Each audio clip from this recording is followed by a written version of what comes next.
Olá, empreendedora, olá, empreendedor, sejam bem-vindos ao canal da NTBA, da National Tourism and Business Academy, com muita informação, com muito conteúdo para que você, empreendedor, para que você, empreendedora, possa ter mais informações, melhores conhecimentos, para fazer a melhor gestão do seu negócio e fazer a sua empresa prosperar. O canal da NTBA conta com o oferecimento da Construtora Miramar. A Construtora Miramar tem sempre aquele cantinho gostoso para que você viva ali com muita tranquilidade, com conforto, com segurança com a sua família. Construtora Miramar tem empreendimentos nas melhores localizações em Santos, no litoral de São Paulo, na costa da Mata Atlântica.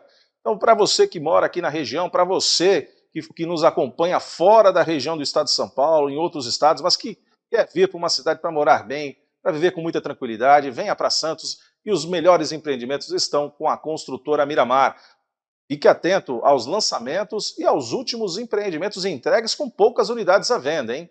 Falando de Navegantes, de Viana Home, de Reserva Brasil e de outros tantos empreendimentos nas melhores localizações em Santos que somente a Construtora Miramar tem para você, empreendedor, para você, empreendedora. O canal da NTBA também conta com o apoio de Palais Hotel, a sua melhor opção de hospedagem em São Vicente, no litoral de São Paulo, pertinho da praia, a uma quadra da praia, próximo aos principais atrativos turísticos de São Vicente, com facilidade de deslocamento para as demais cidades da região da Baixada Santista, a nossa costa da Mata Atlântica.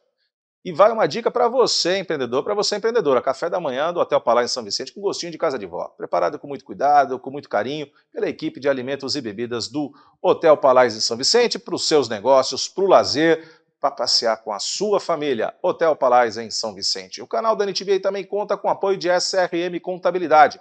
Mais do que uma contabilidade para débitos e créditos, para balanços e balancetes, é a sua principal e melhor parceira estratégica para a gestão do seu negócio. E fazer com excelência a gestão contábil, aliando profissionais altamente qualificados com sistemas de última geração. SRM Contabilidade. Eu queria aproveitar nesse episódio do canal da NTBA e refletir com você, empreendedor, com você, empreendedora, que alguns segmentos trazem consigo toda uma necessidade de aprendizado, de técnica, de conhecimento e, por vezes, retrata uma questão cíclica, questões que vão e vêm ao longo do tempo, da história, mas o empreendedor que está atento, ele identifica essa oportunidade e traz para o mercado novas possibilidades. E exatamente é esse assunto que nós vamos tratar com você e outros, que nós vamos ter uma conversa aqui para brindar o tempo todo no seu episódio do canal da NTBA, naquele cantinho gostoso, a nossa conversa no café.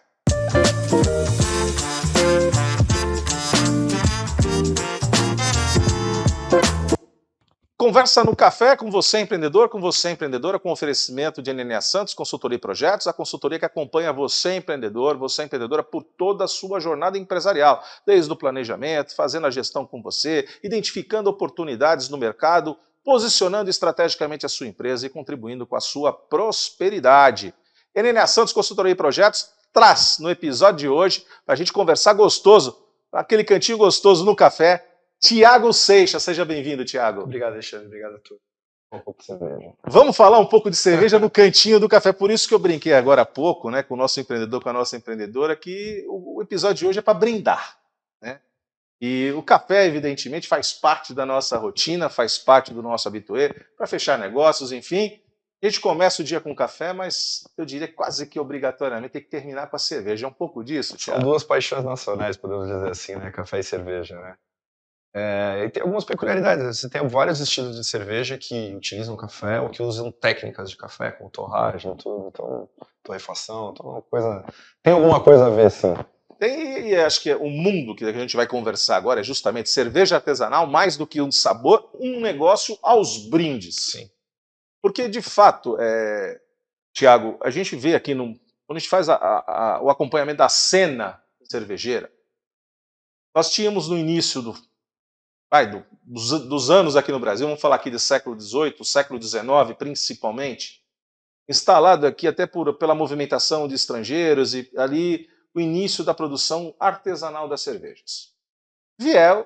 Finalzinho do século XIX, já surgem as grandes cervejarias, Boêmia, no Rio de Janeiro, depois Brahma, depois a Antártica aqui em São Paulo, Então você vem, no final do século XIX, com o início da produção da cerveja em larga escala, porque a cerveja ganha o gosto do brasileiro. Nós atravessamos o século XX praticamente pulverizando as unidades de produção cervejeiras por todo o país. Mas aí, a partir do final do século XX, início agora do século XXI, a gente retoma uma cena que para mim é muito característica e importante, que tem a ver também com o turismo que nós estamos conversando aqui dentro do canal. Porque através dessa cultura cervejeira a gente volta às origens da produção da cerveja artesanal. Digamos assim, fazendo um contraponto às cervejas comerciais. Daí começam a eclodir as cervejarias artesanais, principalmente de origem germânicas, ali em Santa Catarina, Blumenau, aquela região ali, começa a ter aí uma fortaleza. A gente vê cervejas artesanais acontecendo no Rio de Janeiro, a gente vê cervejas artesanais acontecendo em Campos do Jordão, o que leva, inclusive, a um movimento de aquisição, na época de uma grande cervejaria que não era uma das maiores, no caso aqui, não tem problema falar o nome, que é a Skin Cariol, começa a fazer a aquisição quando percebe este movimento de eclosão das cervejarias artesanais, ela parte para o mercado com ofertas hostis e acaba comprando a Eisenbahn em Santa Catarina, acaba comprando Baden-Baden em Campos do Jordão, acaba comprando a Devassa no Rio de Janeiro, que já se posicionava nesse mercado gourmet. É um pouco disso essa história, Tiago? Você que está imerso no mercado cervejeiro. Alexandre, quando a gente fala da história do mercado cervejeiro, cerveja é uma das bebidas mais antigas da humanidade, então, portanto, vamos falar de mercado. Dá pra gente conversar da história da cerveja, o mercado da história da cerveja por séculos. A história da cerveja no Brasil começa com a vinda da família real em 1818 ao Brasil. 1908. 1908. 1808. 22, 18, 28, é isso aí. A Boêmia, se não me engano, é de 1818, se citou em Petrópolis. Já era no período ainda Brasil colônia, no finalzinho para a independência. A tendência do século XIX era do mercado de consolidação, principalmente nas cervejas de origem alemã. German Pils, Pilsen. Nessa época a gente começa a analisar os grandes players de mercado até hoje foram fundados. A Brahma foi fundada nessa época, a Boêmia foi fundada nessa época, a Budweiser foi fundada nessa época nos Estados Unidos por alemães. Então aqui é uma característica do continente americano. Se formos olhar para antes desse período, ou termina nesse período, um período de fragmentação. As cervejarias eram menores e regionalizadas. Você tinha na Europa uma pulverização, um share muito dividido de cervejarias, e um regionalismo muito forte. Você pega mesmo na Alemanha, que a gente está falando de escola alemã, você pega, por exemplo, a Francônia e a Bavária, estados vizinhos, tinham características de cerveja diferentes da Boêmia, vizinha na República Tcheca. Sim. O norte da Alemanha com outros estilos de cerveja, outra característica, outro tipo de uso de matéria-prima e até, filosoficamente, de produção de receita, Então, o mercado de cerveja a gente pode colocar que ele faz um movimento, isso é histórico, de consolidação, de poucos estilos e poucas marcas e fragmentação. Talvez vivemos nos tempos modernos e não é uma tendência só do Brasil, a gente pode falar também da revolução de cerveja artesanal nos Estados Unidos, no próprio México, na Colômbia, na Argentina, de refragmentação. Então a gente está voltando basicamente para um cenário que era o cenário hegemônico antes da consolidação. Então vamos dizer que o cenário na Europa em 1820 é muito parecido com o que acontece agora. São regionalizações de cerveja em cervejarias locais. Então é um movimento, de certa forma, se você olhar historicamente o mercado de cerveja, é um movimento meio cíclico. Então, hoje nós no Brasil estamos... Essa realidade de fragmentação, essa realidade de cerveja artesanal, de microcervejaria, a gente tem um número do último anuário de cerveja aí, as cervejarias hoje produzindo no Brasil, 76% das cervejarias elas têm menos de 6 anos. Sem dúvida. Então, é um mercado ainda muito jovem. Então, 76% das empresas com menos de 6 anos. Essa parte, realmente, Santa Catarina, por ter muito essa característica da colonização alemã, você tem empresas mais antigas, mas não tão muito mais antigas que isso. A gente pode datar isso de uns 20 anos, 20 e poucos anos.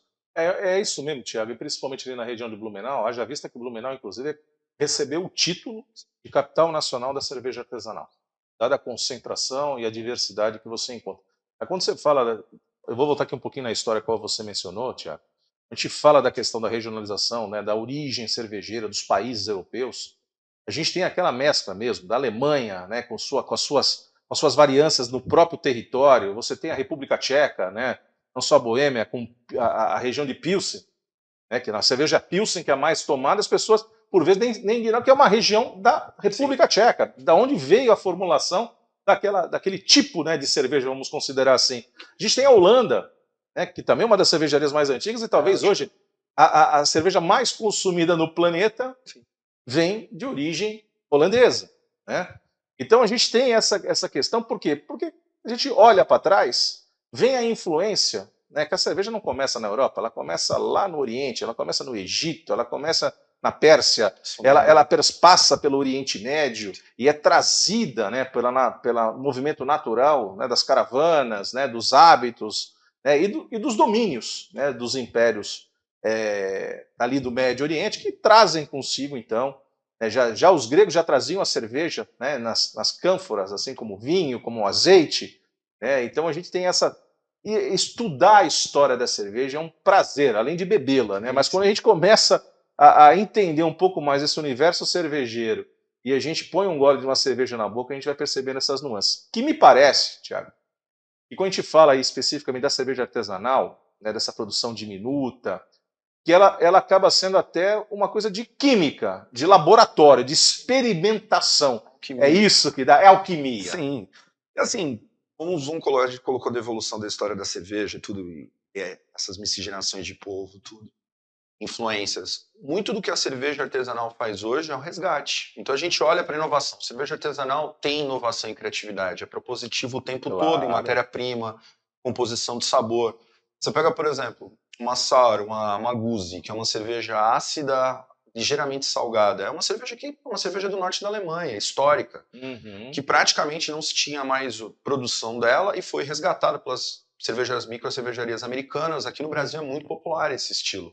Então, ao mesmo tempo que é um resgate, você já tem dentro do Brasil o uso de fruta,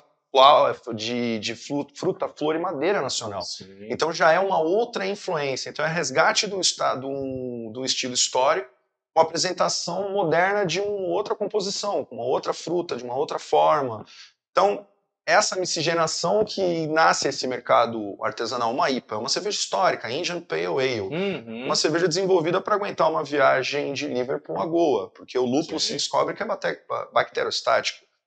Hoje, uma cerveja extremamente popular, ela tem inúmeras variantes da IPA original. A IPA que nós bebemos hoje praticamente não tem muita coisa a ver com a IPA original. Mas, na origem, algumas técnicas e matérias-primas se predominam até hoje. Então, é essa influência entre o resgate histórico com a utilização de matéria-prima local e inovação que se dá principalmente nesse mercado de cerveja artesanal hoje no Brasil. E eu queria pegar esse gancho que você está comentando, e você falou um dado importantíssimo, né, que envolve inclusive a Associação Brasileira das Cervejas Artesanais, esse dado de 76%, né, das cervejarias hoje existentes no país não tem 6 anos. Então isso nós estamos falando aqui para o empreendedor, para a empreendedora, é algo que a gente fica no radar aí para o investimento. Né? É uma possibilidade de negócio. Mas que requer um bom estudo, né, Tiago? Eu vou aqui voltar um pouco. A Filomena também é uma cerveja nova, né, a cervejaria nova, instalada em Santos. Você já teve ali um flerte com a cerveja antiga, né, que é uma história de família, inclusive. Sim. Se eu não estou equivocado. Eu vou fazer cerveja. Eu só vou fazer cerveja. Mas o interessante é que você também teve que estudar, e eu queria que a gente passasse essa visão para o nosso empreendedor, para a nossa empreendedora. Entrar no negócio requer estudo, requer preparo, requer qualificação. Não foi assim contigo? Cerveja artesanal, por ser um mercado muito novo, você ainda não tem mão de obra e mercado ainda estabelecido. Então, você tem que entender de processo, você tem que entender de equipamento, tudo é muito novo. E quando a gente fala de legislação para cervejaria, ela ainda é também muito antiga, não está nesse meio. Então, você tem que olhar ainda Ministério da Agricultura, nós somos tratados como uma indústria que somos, uma indústria alimentícia. Então, tem uma série de especificidades que tem que ser analisadas. Não é só a parte do eu gosto de fazer cerveja, aprender a fazer cerveja, dominar a química da água da cerveja, dominar a química do material de cerveja. Você tem que ter uma análise mais aprofundada. É um meio ainda que carece de formação, então no meio novo, então você não tem na academia uma opção muito vasta de cursos, você tem cursos semi-amadores praticamente, né? Você não tem muita coisa assim da qual você consiga se balizar, porque ainda é um mercado muito novo que ainda também não se demonstrou para onde vai, que a gente está falando.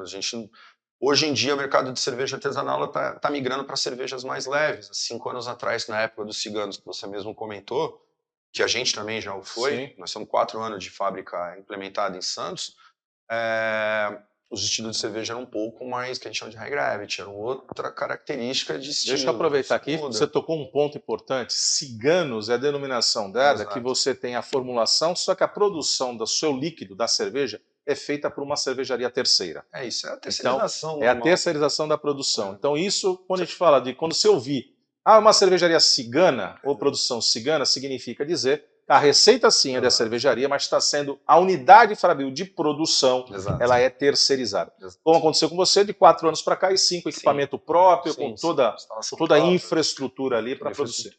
Então, assim, requer realmente bastante estudo, requer bastante análise de onde você vai montar essa planta. Na verdade, no final das contas, é uma planta fabril, então você tem que um fluxograma bem feito, você tem que ter orientação de engenheiros, tanto civil quanto elétrica, química, você precisa de responsável técnico, você precisa dessa análise toda antes de empreender. Então, eu acredito que é necessário, como qualquer outro empreendimento, um estudo prévio bem elaborado para se entender o mercado inicialmente, depois a regulamentação dele, né, a legislação do mercado propriamente dita antes de empreender.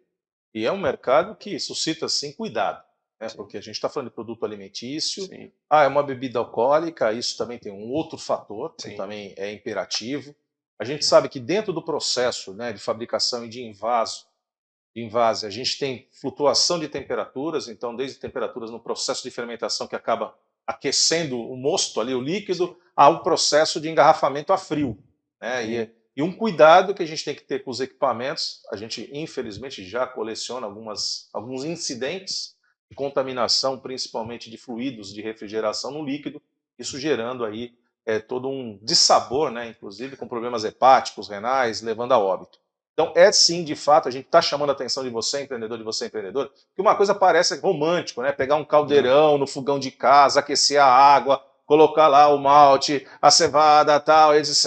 E adiciona o lúpulo e deixa fermentar. Isso é a área romântica, né, Tiago? Mas para a produção ali, mesmo numa micro cervejaria, esse cuidado com equipamento, com orientação técnica, com ambiente, Aí você falou do Ministério da Agricultura também, a respeito da Anvisa, né, da Agência Nacional, CETESB, ou seja, esse regramento aí é um fator que tem que ser atentado pelo empreendedor, né? Sim, com certeza. E assim, uma cervejaria você pode dividir ela em várias escalas. Você tem a parte da produção que a gente está falando, esse problema com o líquido refrigerante ficou notório com a Baker de Minas Gerais, que é um hecatombe, assim, digamos.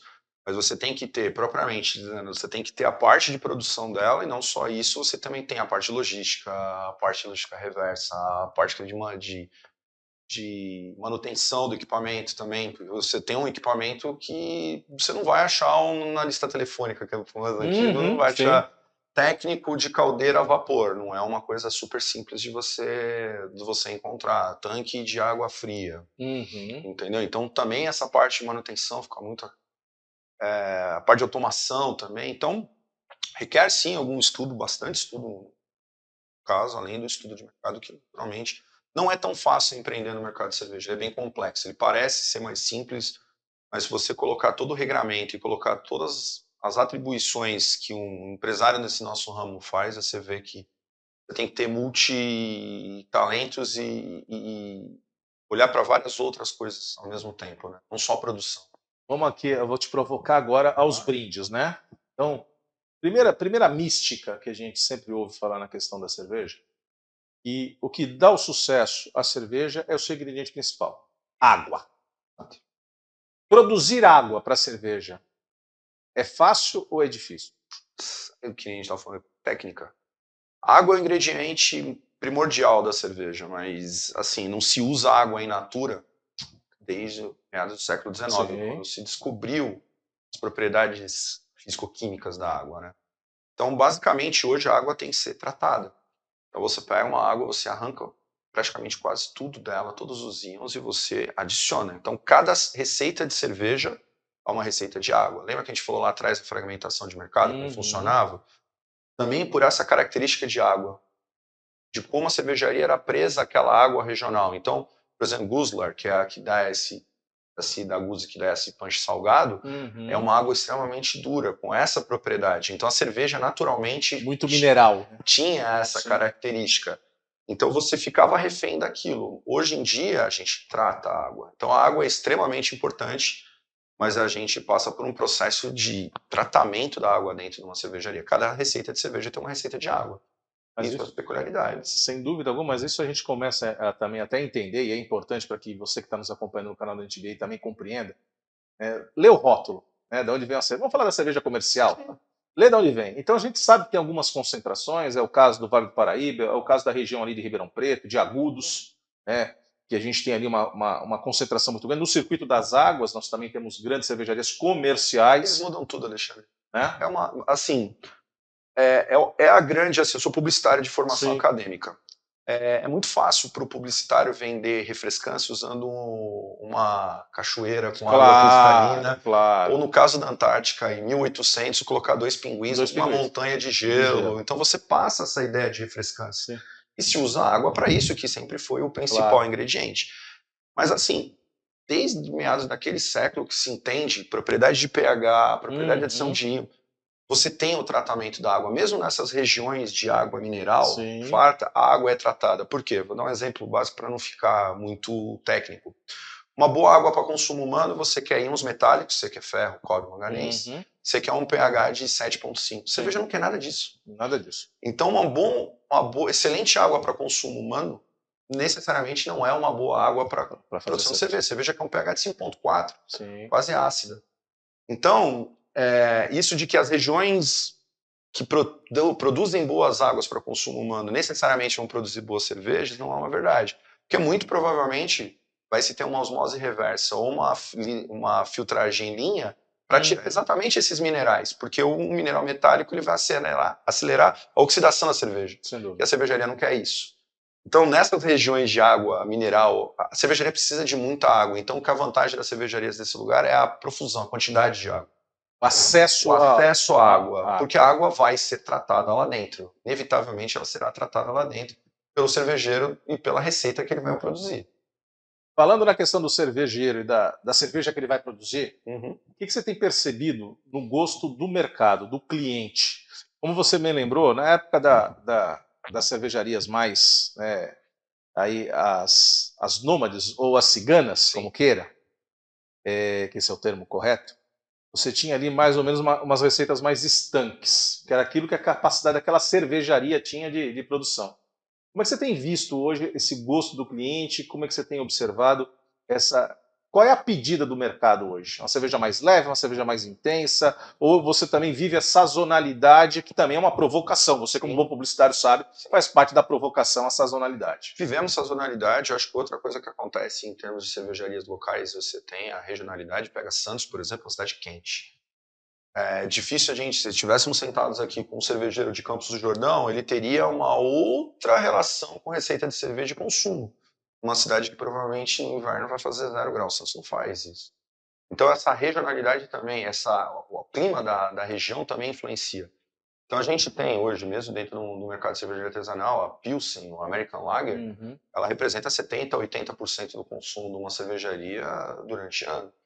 E você tem essa influência de verão e inverno. Você tem as sours com fruta muito fortes, as IPAs o ano todo, mas as IPAs mais frutadas, uma Session IPA, uma característica muito interessante para verão, para primavera, e você já tem no inverno cervejas mais fortes. A gente, praticamente, Russian Imperial Stout é uma cerveja que você vê ela e a Barley Wine, as cervejarias usam ela com o inverno, Double Bock, as cervejas são... Então você tem essa sazonalidade Mas o que a gente vem acompanhando é uma abertura do mercado. Então, existem cada vez mais pessoas que migram desse mercado de cerveja convencional, industrial, estandardizada, para o mercado de cerveja artesanal. E essas pessoas começam geralmente com cervejas mais leves. Então, a gente vai de German Pils, Weiss, Witbier. Então, depende muito, a gente percebe isso no atendimento ao público, depende muito de quanto tempo ele teve acesso àquilo e quanto tempo ele faz uso daquilo. A primeira vez que eu tomei uma Double IPA é estranho, você estranha o amargo, você estranha a proposição de sabor, você estranha o corpo, você estranha a graduação alcoólica. Você sai de uma cerveja de 4,5 para uma cerveja de 8, sem escala, a primeira reação é estranhamento. Então você depende muito disso. E como é um mercado que ainda está se pulverizando, ainda está se capilarizando, então a gente enxerga ainda essa dupla camada. Então você tem o tomador mais regular de cerveja artesanal, que já o faz há alguns anos, esse cara toma cerveja Ele mais vai para fortes. experimentação, né? Aí a gente está falando do mercado que você o tempo todo inova, é um mercado de inovação. Você tem que sempre propor receitas novas, uso de matérias-primas novas, técnicas novas e proposição de sabor.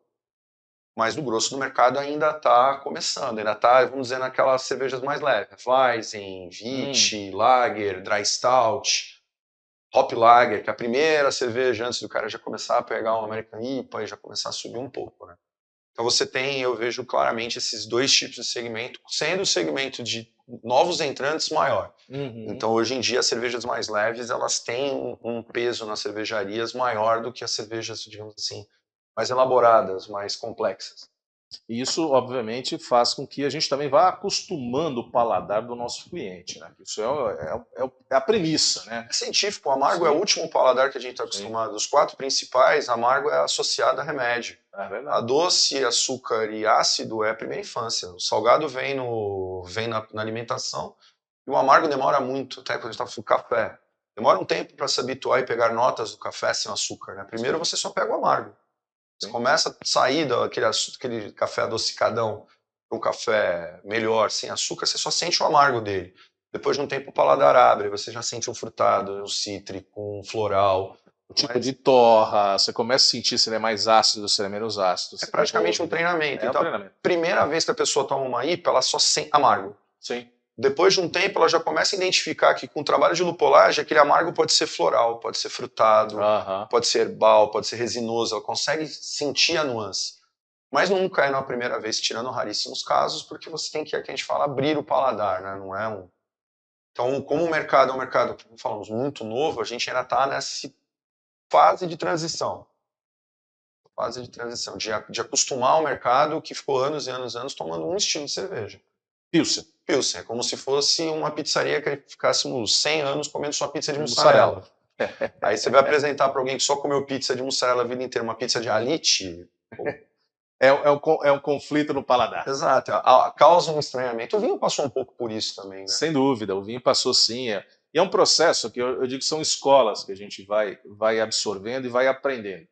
O vinho talvez tenha tido essa curva de aprendizado antes do que nós estamos vivendo agora com a cerveja artesanal, por conta do hiato histórico, como você recordou aqui. Seu avô fazia cerveja artesanal, de repente se esqueceu isso e voltou-se a fazer cerveja, sobretudo agora no início do século XXI. Então nós estamos falando de algo assim, de um mercado que tem 30 anos no máximo, né, dessa questão da profusão das cervejas artesanais. E eu acho que é um pouco disso, Thiago, que isso tem tudo a ver com o turismo, da qual a gente também sempre milita. Por quê?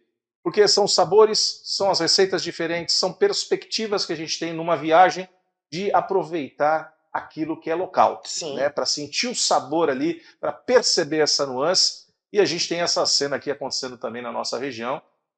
Cada vez mais outras cervejarias estão incorporando, né, ao perfil aqui no litoral de São Paulo, na costa da Mata Atlântica, nossa Baixada Santista. Isso tudo mostra para que você, empreendedor, esteja atento às potencialidades que um negócio tem. Cerveja é algo que faz parte, né, da nossa cultura, né? O brasileiro é um dos povos que mais tem hectolitros ali ao longo de um ano bebíveis, né? Nós perdemos para a Alemanha, nós perdemos para os Estados Unidos, para a China pelo volume de bocas, né? Mas é interessante que o Brasil tem essa roupagem e grandes sabores para a gente experimentar com a cultura local. Tiago, eu sei que foi com o café, não foi com a cerveja, mas eu queria muito agradecer a tua participação nesse episódio do canal da NTBA. E eu tenho convicção que a gente vai voltar a falar então vamos lá para ver. Vamos lá para mostrar todo esse universo que é o mundo da cervejaria e, de fato, a gente trazer isso cada vez mais detalhado para o nosso público que nos acompanha. Muito obrigado, uma honra. Obrigado, Thiago, pela sua participação, com o oferecimento da Construtora Miramar. Construtora Miramar, que tem sempre aquele cantinho gostoso para que você, empreendedor, para que você, empreendedora, possa viver com muita tranquilidade, conforto, com segurança com a sua família. Fique atento aos lançamentos, aos empreendimentos entregues com últimas unidades à venda pela Construtora Miramar em Santos, no litoral de São Paulo. Também com apoio de Palais Hotel, sua melhor opção de hospedagem em São Vicente, na costa da Mata Atlântica, uma quadra da praia, próximo aos principais atrativos turísticos e um café da manhã, um gostinho maravilhoso de casa de vó. Casa de vó, café da manhã de manhã, para depois tomar cerveja ao longo do dia inteiro aí, aproveitando o que a costa da Mata Atlântica tem de melhor para você. Com apoio também de SRM Contabilidade, mais do que uma contabilidade, sua parceira estratégica e para fazer com excelência a gestão contábil da sua empresa. E também com o apoio de NNA Santos, consultoria e projetos, que acompanha você, empreendedor, você, empreendedora, por toda a jornada empresarial. Nos vemos no próximo episódio do seu canal da NTBA. Tchau!